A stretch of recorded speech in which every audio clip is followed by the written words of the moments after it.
여러분 안녕하십니까. 반갑습니다. 계속해서 열왕기 상하에 들어가서 공부를 해보도록 하겠습니다. 성경은 그 뜻만 알아버리면 성경을 다 알았다 이렇게 이야기해도 되는 것이죠. 편지가 왔습니다. 담겨져 있는 뜻을 알면 다 알아버리는 것과 같은 것이죠. 그렇기 때문에 성경은 다 알아버리는 게 맞습니다. 이 시간에 제가 끝에 가서 이 부분에 대한 말씀을 또 잠깐 드려보도록 하겠습니다. 자, 오늘은 열왕기상 1장에서 11장까지의 내용을 간단하게 말씀을 드려보도록 합니다.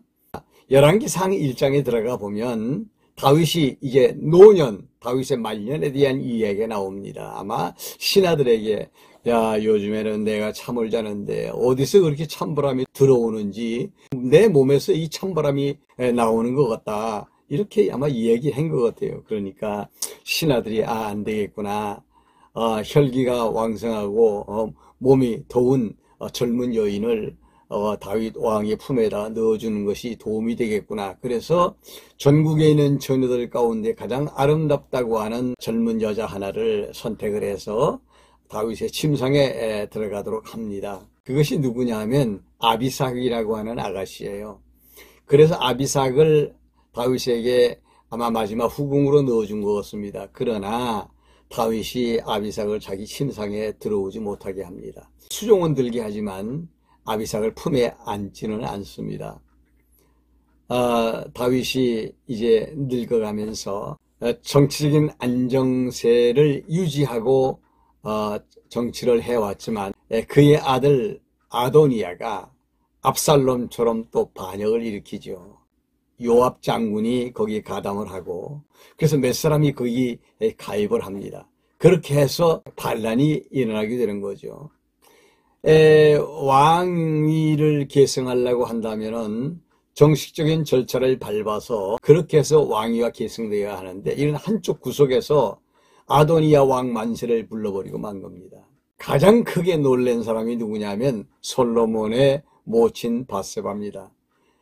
벌써 오래전에 다윗은 밧세바에게 네 아들을 내 뒤에 왕으로 앉혀주겠다고 약속을 했거든요. 그래서 밧세바가 막 펄펄 뛰고 막 난리를 지키고 있을 때에 나단 선지자가 그를 만나서 먼저 가서 다윗 왕에게 언약한 사실에 대해서 이야기를 해라. 그러면 그 다음에 내가 들어가서 왕에게 말씀을 드리겠다. 그래서 밧세바가 다윗 왕에게 와서 저 만세 소리, 저 아우성 치는 저 소리를 왕이시여 못 듣고 계십니까? 지금 아도니아가 반란을 일으킨 것입니다. 왕께서는 내게 벌써 오래전에 내 아들 솔로몬이 왕이 되게 해주겠다고 약속을 하셨는데 이게 무슨 일입니까? 라고 이야기하니까 다윗이 또 깜짝 놀라죠. 그때 나단이 들어와서 다윗에게 솔로몬이 왕이 되어야 합니다라고 말합니다. 그래서 결국 다윗은 자기가 약속한 대로 솔로몬을 왕이 되도록 선처를 하죠. 아주 그것도 급하게 자기가 타는 나귀를 태워서 기름을 붓고 그리고 다윗 궁에 들어오게 합니다. 아도니아가 솔로몬이 왕이 되었다고 하는 이야기를 듣고 난 다음에 도망을 치죠. 그래서 성전에 가서 성전 뿔을 붙잡고 살겠다고 그럽니다. 당신의 행위가 옳으면 당신은 살 것이고 당신의 행위가 옳지 않고 악을 행하면 당신은 죽을 것입니다. 라고 말을 해주면서 살려줍니다. 다윗이 솔로몬을 불러가지고 이런 얘기를 합니다. 네가 앞으로 왕이 되면 네가 주시해야 될 인물들이 몇 사람이 있다. 그러면서 요압 장군에 대해서 이야기를 합니다. 저 요압은 줄서기를 잘 못했어. 앞으로 네가 요압을 조심해라. 그렇게 이야기를 하고요. 그리고 세상을 떠납니다. 솔로몬이 아버지의 뒤를 이어서 왕이 되죠. 아도니아가 솔로몬의 모친 밧세바에게 찾아와서 내가 사실은 평상시에 우리 아버지의 후궁으로 들어간 그 아비삭을 좋아했는데 좀 잘 얘기해서 아비삭을 내가 아내로 맞이할 수 있도록 해달라고. 그래서 밧세바가 솔로몬에게 와가지고 이야기를 합니다. 그러니까 솔로몬이 막 노발대발하면서 어머니 내주시지요 라고 이야기를 합니다. 그러고 난 다음에 아도니아는 솔로몬에 의해서 죽습니다. 그리고 요압 장군도 솔로몬에 의해서 죽습니다. 그리고 줄서기를 또한 잘못했던 아비아달 제사장도 파면을 시키고 고향으로 내려보내고 맙니다. 그리고 다윗이 압살롬에게 피해서 갈 때 뒤에서 돌을 던지고 야단 법석을 쳤던 시므이라고 하는 자가 다윗이 환궁을 할 때 와서 살려달라고 납작 엎드렸을 때 다윗이 용서해 주었죠. 다윗이 죽을 때 시므이도 조심하라고 그랬습니다.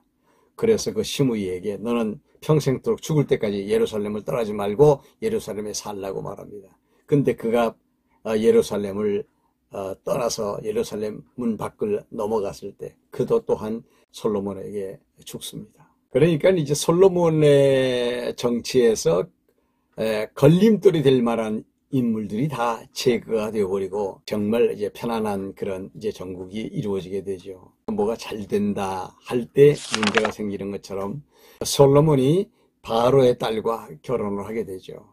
여기서부터 이제 빗나가게 되는 출발점이 되는 것입니다. 1000번제를 드리고 난 다음에 하나님께서 솔로몬에게 솔로몬아 내가 너에게 선물을 줄 텐데 뭘 주면 좋겠느냐 그러니까 그때 솔로몬이 지혜를 달라고 그렇게 간구하지요. 그래서 솔로몬이 지혜의 왕이 됩니다.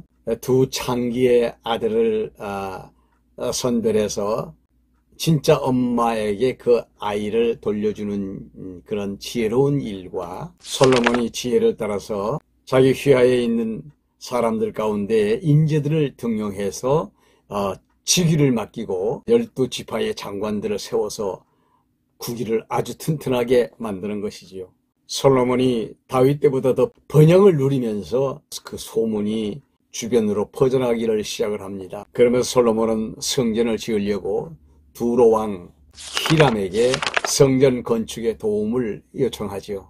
드디어 성전 건축을 시작을 해서 7년 만에 준공을 봅니다.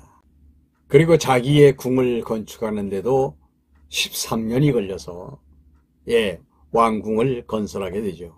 성전도 건축되고 왕궁도 건축이 되었습니다. 그리고 난 다음에 솔로몬이 법궤를 성전으로 옮겨오게 됩니다. 부왕인 다윗이 그렇게도 소원했던 법궤를 성전에 안장을 하고 그리고 하나님 앞에 바른 제사를 드리기를 소원했던 그 소원이 지금 이루어지게 되는 거죠. 그러면서 하나님 앞에 솔로몬이 기도를 합니다. 백성들이 죄를 짓고 하나님 앞에 용서를 구하면 용서해달라고 하나님 앞에 간절히 기도하는 내용이 나옵니다. 드디어 하나님께로부터 솔로몬이 기도에 대한 응답을 받고 다윗에게 허락한 그 언약을 확인하게 되죠. 이게 이제 중요한 부분이기도 합니다. 모든 기도에 대한 응답은 여호와의 언약을 중심으로 해서 이루어지는 것이기 때문이죠. 모든 역사가 다 끝나고 난 다음에 솔로몬은 두로왕 히람에게 갈릴리 성읍 중에서 몇 개의 작은 마을들, 한 20개의 작은 마을들을 선물로 줍니다.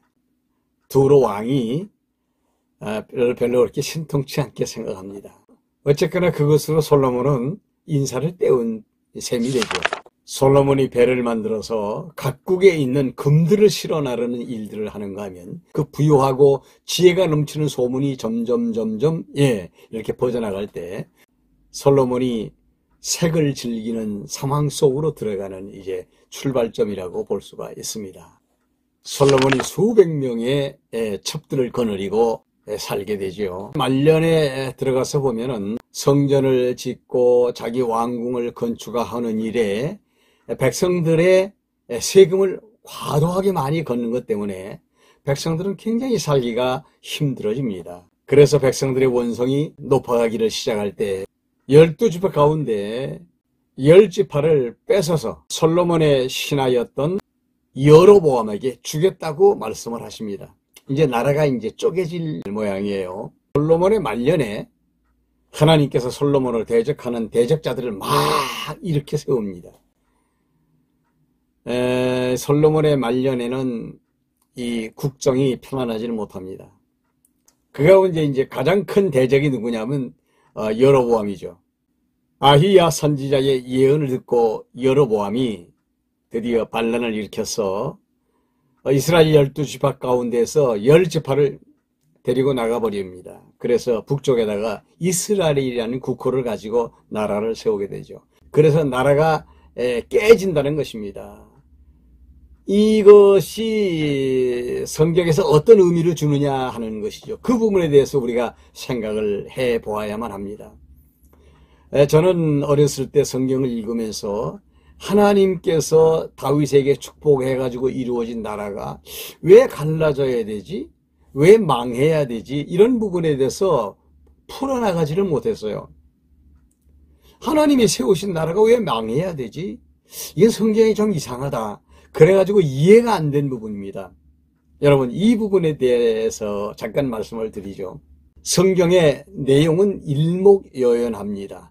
구조에 대한 통일성을 가지고 있습니다. 무슨 말인가 하면 에덴 동산에서 아담이 타락하고 타락한 아담이 에덴 동산에서 쫓겨날 때 쫓겨가면서 저 멀리 세워진 한 나라를 보지요. 그게 메시아 왕국, 재림하실 그리스도가 이루실 지구촌 전체에 대한 천년 왕국이 보인다는 것이죠. 그리고 하나님은 아브라함을 또 불러서 약속을 합니다. 똑같이 나라를 이루어 주겠다는 약속을 하죠. 그 나라가 다윗 왕국입니다. 근데 그 다윗 왕국은요, 모형적 국가입니다.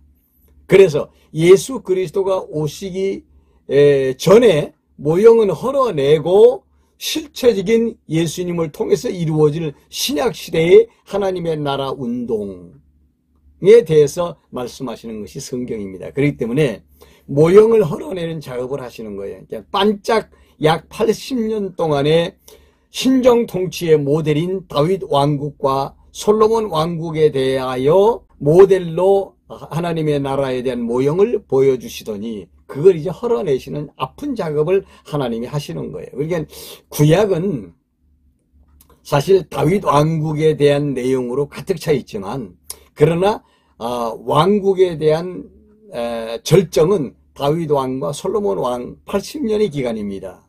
그리고 난 다음에는 이제 나라가 망하게 하시는 게 말하자면 다윗 왕국을 헐어내시는 이 아픈 작업을 계속하시는 거예요. 그래서 갈라져 나간 북이스라엘은 아수리아를 통해서 망하게 하고 남아있었던 유다 역시 바벨론을 통해서 망하게 하는 참 아픈 이 작업이 진행이 되는 겁니다. 그래서 반짝 회복이 되는 듯 싶지만 왕국은 더 이상 회복이 되지 않습니다. 물론 왕조는 그 왕조의 끝에 그리스도가 오시기 때문에 왕조의 회복은 있지만 그래서 열왕기 상에서 북쪽 이스라엘의 멸망, 열왕기 하에서 남쪽 유다에 대한 존속, 그리고 역대기 상하에서 다윗 왕조에 대한 계승, 그러면서 이제 바벨론의 멸망에서 포로로 돌아갔다가 다시 돌아오는 왕조에 대한 회복의 역사. 그래서 에스라에서 제사가 회복이 되고 느헤미야에서 왕조에 대한 회복의 어떤 예표를 보여주고 그 다음에는 유다 백성의 보호라고 하는 주제를 가진 에스더서가 맨 마지막에 왜 기록이 되어 있느냐 하는 것은 그것은 백성들이 있어야 왕이 오시기 때문이죠. 그래서 백성들이 존재해야 그 백성들 위에 만왕의 왕으로 그리스도가 오실 수 있기 때문에 성경의 구조상 하나님이 그렇게 중간에 있어야 될 에스더서를 마지막으로 집어넣어서 에스더서 즉 유다 자손의 보호라고 하는 큰 주제를 맨 마지막에 넣는 것이라고 보시면 됩니다. 성경은 아주 이렇게 일목요연하게 명확하게 기록이 되어 있습니다. 자, 성경은 한 번에 다 알아버리는 것입니다. 아담에게 언약한 그 언약은 마지막 그리스도가 이 땅에 오셔서 이루실 왕국입니다. 메시아 왕국. 그 왕국을 주시기 전에 하나님은 모형으로 다윗 왕국을 주셨고 그 다윗 왕국 80년의 태평성세, 즉 신정 통치의 모델로 세우신 그 왕국을 헐어내시는 아픈 작업을 하시는데 바로 이 내용이 구약에서 사실은 크게 비중을 가지고 그 고난의 역사를 기록한 것이라고 보면 되고요. 드디어 고난의 역사 끝에 예수 그리스도가 이 땅에 왕으로 오십니다. 그래서 결국 이 땅에 왕국의 모형인 교회를 세우시고 맨 마지막에 천년 왕국이 이루어지는 것으로 역사가 마무리되는 성경은요, 이렇게 논리의 일관성을 가지고 있고 구조의 통일성을 가지고 있는 거예요. 자, 오늘은 여기까지 하고 다음 시간에 또 계속해서 이어가도록 하겠습니다. 빨간색 구독 버튼 안 누르신 분은 눌러주시고요. 네, 좋아요도 잊지 마시고 꼭 눌러주시기 바랍니다. 대단히 감사합니다.